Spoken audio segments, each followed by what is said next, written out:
Welcome back to the Dad Chronicle. I'm your host, Alex Albisu. This is episode 148. Getting your toddler to sleep at night is certainly a challenge. If you are the parent of a young child, you know the trials and tribulations that come along with trying to get your kid to just go to bed. So today I had a friend of ours. Her name is Michele.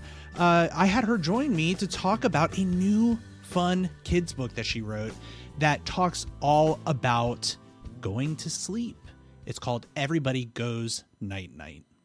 We talk about why it's important to get your kids used to sleeping through the night at the right age. I know every kid is different, right? So maybe it won't work with everyone, but my kids generally 95% of the time sleep through the night. We talk about some reasons why kids might have trouble with wanting to go to sleep in the first place. There's this big idea of FOMO at night for kids. So they might think that they're the only ones that are doing this. And finally, we talk about the book she wrote and the benefits you can get from reading it with your young child. I like how it kind of takes you through each step in the ages, and everyone can benefit from it. Here's my conversation with children's book author Michele. Michele, welcome to the Dad Chronicle. How are you? Thank you. Thanks for having me. I'm good. It's so great to have you here. Thank you for being on the show. We've got a fun thing that we're going to plug. We know a somebody who authored a book here. This is fun. Yeah. This is so cool. So really great to talk about that, the benefits of some of that, especially for young kids. But before we do that, let's take a moment to get to know you. So why don't you introduce yourself to the world out there? Yes, I'm Lisa. I am a mother of two boys. My oldest is going to be 4 in a few weeks. And then I have another son who is just over a year and a half. So Very I'm in it. Ages. Oh my God. In it. And we grew up in New York, actually. So that's kind of where we're from. We've been in the area for, I would say, I think it's been over 10 years now. So our kids are born and raised in the same place, which is nice. And so I kind of thought this idea up for this book, just kind of at home with our experiences. Oh my gosh. And I'm sure you can understand, right? Oh, yeah. You know, this whole topic, and the name of your book? Everybody Goes Night Night. Everybody Goes Night Yes. Night. The topic of getting kids to go to sleep, that challenge, not even just a topic, but that challenge, is something that is really prevalent for parents, especially with younger kids. What was your experience with your two kids? I'm curious if you had a similar sort of situation that Deanna and I had, but yeah, let me know. It's a fight. Oh, yeah. Every night. I would say with our youngest, since he's still fairly little, so still in a crib, which makes it easier because they're not, jumping out of bed all the time. We did sleep train both of them. Oh, really? Yes. So talk us through what sleep training was for you guys. Mostly cry it out. Okay. Yeah, we did a similar thing. So yeah. Yes. We followed some strategies of, the popping in at certain times while they're crying. But there were certain times where we just said, we're just going to let them cry. How hard was that for you guys? It was hard at different times, I would say. Yeah. I think it was probably more difficult for my husband. It was really hard for me too. Yeah. That's actually really interesting because usually like you think of the mom as being like the sensitive one, just like the typical stereotypical thing. But I had my very first panic attack in my life listening to Arya scream in her room as a baby. Yes. Because we were doing the cry it out method and we were, watching the time. And I just remember just like gripping my bed sheets. Deanna was like, "Are you okay?" And I'm like, "Oh God, no, I'm not." How did your husband handle it? I mean, I think it was hard, but I mean, we got through it, right? Yeah. But also to note, I think with both kids, he gets a lot of paternity leave, which is great. So I took my like about 4 months, and then he took 4 months after. So he was home for a while, and we did the sleep training while he was off. So he was the one during the week that would do most of the nights doing that. And then the weekends I would help out as well. So it kind of, we had a pretty good system, but I think for me, the sleep part, I felt strongly about the sleep part. And why? What was so strong for you, like feeling that way? I think a couple of things. One, I'm a really light sleeper. Yeah, me too. And I knew that I wouldn't do well with kids in our bed, kids up at night. Like, I'm still the one, if someone starts crying, like, I wake up, I hear it right away. So I knew that I just wouldn't do well with it. Like, I need my space when I sleep, the quiet. And second, I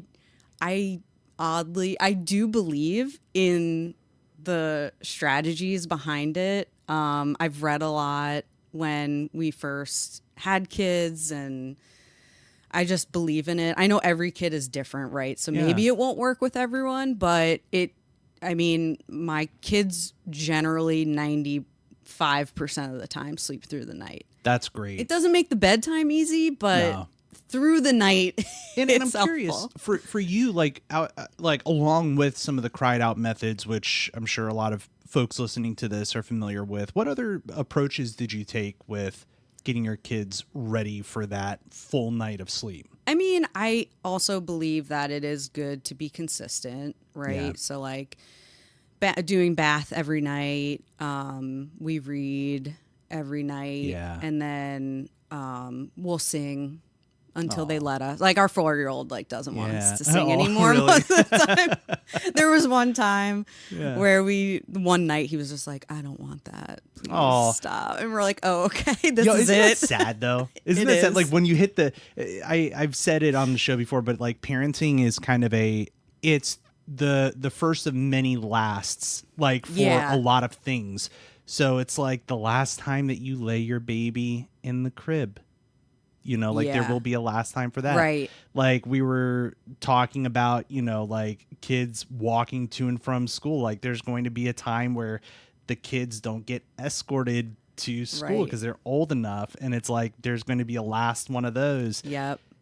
Does that come into the psychology for you at all? Or are you just like in the thick of it? I know. I feel like a horrible person, but no, some of that stuff like doesn't bother me. I think with the more baby years, like the first year, like that, I look back at like photos and videos and I'm like, oh my God. And that's when it happens. Yeah. That's when it happens. Because in the thick of it, I didn't feel it with the kids. It's more like reflecting back, hearing about like your experiences with your kids and some of my friends with younger kids. It's like, oh, I miss that, just like, but there's also going to be a whole lot of new things. Right. So now you're at a point where both boys are sleeping through the night?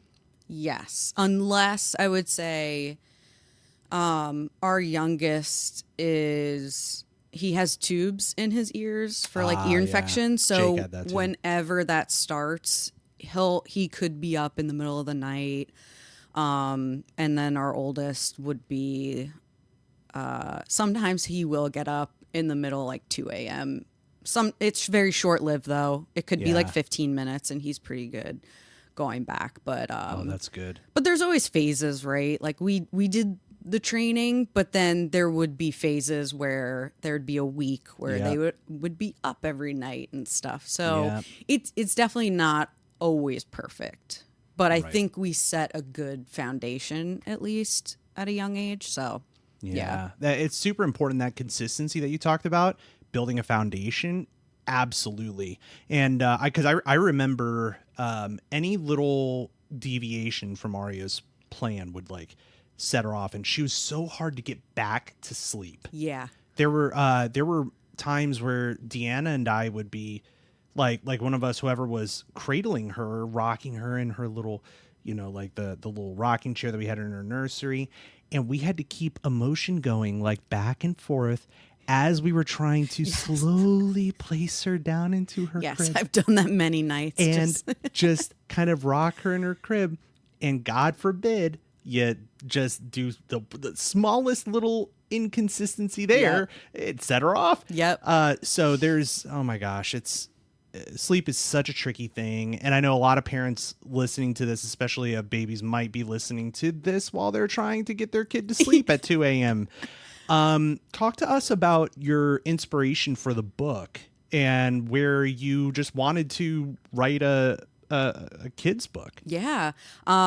So on the topic of like fighting bedtime, right? So our oldest in the midst of fighting, I would say like ages 2 and 3, like I said earlier, like you probably know, you just start saying things or like singing certain things or reciting things. So there was a time where we kept naming people in our life to be like, oh, daddy goes night night, like while we're changing, putting on pajamas, taking a bath, right?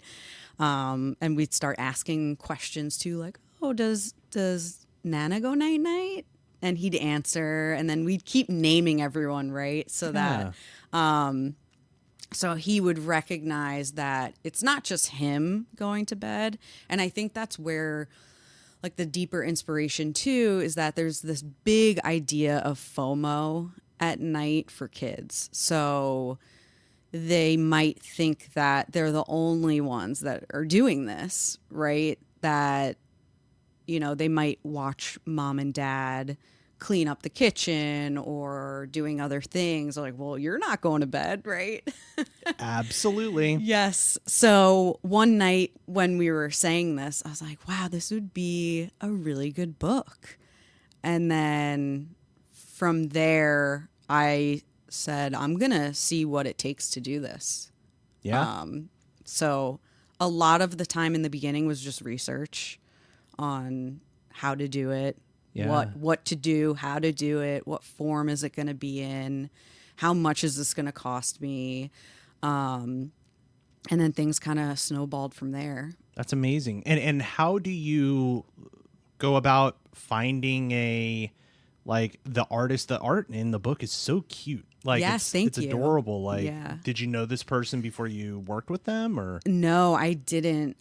So there's a website called Readsy. There's a few. It's like a freelancer site. Oh, okay. Yeah. So you go on there and you go through a proposal, basically. So you put out what you need and what the project is, and then people can bid on it. Oh, okay. And you can, like, I looked through portfolios to see what style I wanted, and you kind of match up with someone. And then from there, you accept a bid, and then they start on the work. That's great. Yeah. Yeah. And so from idea to actual, like, it's a book in your hand, how long did that process take? It was about a year, I think, when I saw a sample physically in my hands. Oh, wow. Yeah. And then I believe I posted it out onto my social media after at the 14-month mark. Oh, okay. So a little over a year from start to finish. And was being an author like something that you've always wanted on your resume, or? Not necessarily, no. But, digging a little deeper, I think it came at a time where I wasn't really sure what I was going to do next. I had been at my job and for a few years, like 8-9 years. So it's just like, what's next? Am I going to stay here? Am I going to do something else? Like, I felt kind of unmotivated, and, we're always at home. We're always like throwing around business ideas, for fun. And then when this came up, when I started on it, it gave me this sense of like creative freedom. And all of a sudden I was like happier in my full-time job, which it like had nothing to do with each other. But, I felt good doing something that I could say I started and finished, and I did it for myself, and it was a really good experience for that. That's amazing. It's a similar sort of boat with what I do here with this show. It's like having some kind of a creative outlet. Yes. Are you naturally like a creative person, or did this just kind of, was this like manifested, or? You know what's funny is I've always said I'm not a creative person. Yeah. Like even in my job, there's opportunities to be creative, and I've never been that person. I'm more like an executor, right? Like I'm really good at planning and making things happen. But before that, like usually people will come up with the idea and then I'm like, I'm going to make this happen. So it was cool to kind of get that experience. Like, wow, I can be that creative person in this world at least. So yeah, That's awesome. Good for you for stretching, Thanks, that creative muscle. I think it's something that everybody has inside of them, and it's a good opportunity to find your little thing that you can be creative with, whatever that might be. Right. Exercise is good for the soul. Yes. And as you think about this book, I mean, it's all very simple. It's definitely set up for young toddlers and other things like that. What sort of things, when you wrote this book, do you want kids and parents to get out of it? So one, like I mentioned before, it's showing them. So I'll say the reader, as in the child, Sure. showing them that everybody has their routine at night. They're settling down. They're winding down. We all need sleep, for health and for energy. And then for the parent, hopefully, they can enjoy that too, or have a little bit of help showing the reader that it's not just them. And one of the things I love too about this book is that it can cater to a lot of different ages, because one, if you have a newborn, right, or in that 0 to 3 months, the illustrations, like you said, they're very vibrant and they're large. So it's going to be great to look at. And then once they get a little bit older, maybe like after they're 1, they'll start connecting dots, start understanding what the book is actually saying. And then on the other end, if somebody is learning how to read, it's a great book because there's not a lot of words, it's repetitive, and a child can go in and easily start trying to read the words in the book. So I like how it kind of takes you through each step in the ages, and everyone can benefit from it. And that's something that I really liked based on, thank you again for bringing over a copy of the book. I appreciate that. Of course. And signing it. That was so nice. And reading it and seeing how each page is set up, it is perfect for that phonic lesson that kids like Jake's age are starting to learn how to read, and like how to decipher different letters, the noises that they make, and associating kind of the subject matter that they see on the page, very image focused. Kids are very good at seeing a visual cue and naming it, and being able to now associate that with the word that they're seeing and the phonic behind it. So kudos on that. Yeah, I thought that was really good. It has reading always been something that's important to you? Yes and no. It's funny, we were talking about sleeping was like my thing that I cared about, but actually my husband was very adamant about reading. And I think now that I have kids, I see it. Like I see the importance. Like I was never a reader myself prior to having kids, and now I went from reading 0 books a year to like maybe 10 now.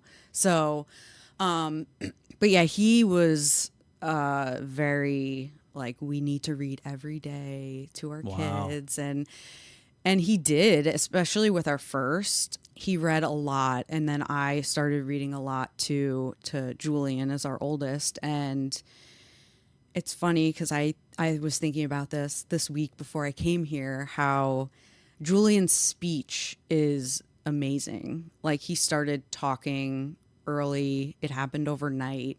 And I think like, is that because we've read so much to him? Like, I know some people think, I'm not an expert, but there could be some science behind that of like, they're learning from the words, where it's like our second Miles, he, we were in the trenches trying to survive with 2 kids. So I wouldn't say we read as much during the day. And his speech is like progressing a little bit slower. So it always makes me think like maybe there is something to this. It's so important. Yeah. It really might be. It's interesting to hear about your relationship with reading. It's very similar to what I've experienced. Deanna will read so many books a year, so many, and it's never been my thing. Up until recently, like I think having kids and you're reading a whole lot more, and you want to set an example for your kids as well. Like I've now found that who'd have thunk if you find books on topics that you would enjoy reading and it doesn't happen to need to be like Moby Dick, like you have to read in 10th grade high school literature class, you might actually develop a healthy habit of reading. And there's so much value in not just setting that example, but in doing that for your own cognitive abilities as you're getting older as an adult, and in setting that example. I think it's a great habit. So kudos on you guys doing that. I wanted to, you gave us an idea of like kind of high level what the book is about. It's about just setting, the way I see it, it's like your kids might be fussy about going to bed, realizing everybody's got a bit of a routine that they have to follow. They have to do their own thing. What is kind of the broad, like, can you give the listeners at home kind of an idea of what they would expect if they buy this book, like how many pages it is, like what the format kind of is. And then I would love the opportunity for you to just kind of talk about like where people can actually go and buy it or see more information for themselves. Yes. It is a board book. So it really caters to those young readers, very durable than a paperback or hardcover. And I did that on purpose, knowing that a lot of young readers would be handling it. It's about, I think it's cover to back cover 26 pages. But it's a good nighttime book because it is a quick read, but there's a lot of interactive pieces too throughout the pages where you can kind of talk through what the people are doing. And then so I have it listed on my website. It's lmichelebooks.com.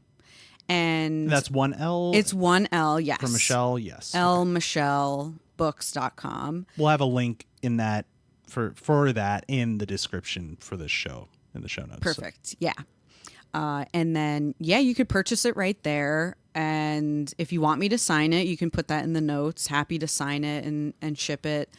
And then I also do have it listed on Amazon as well. So we can share that link, or you can search the title and it should definitely pop up.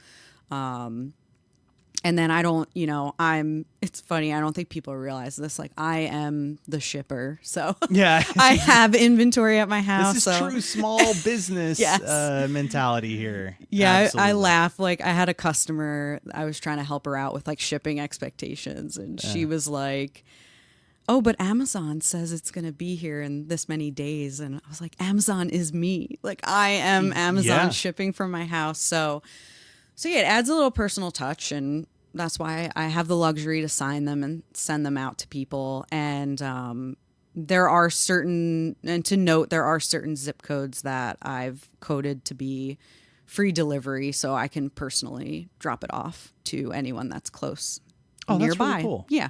That's really nice.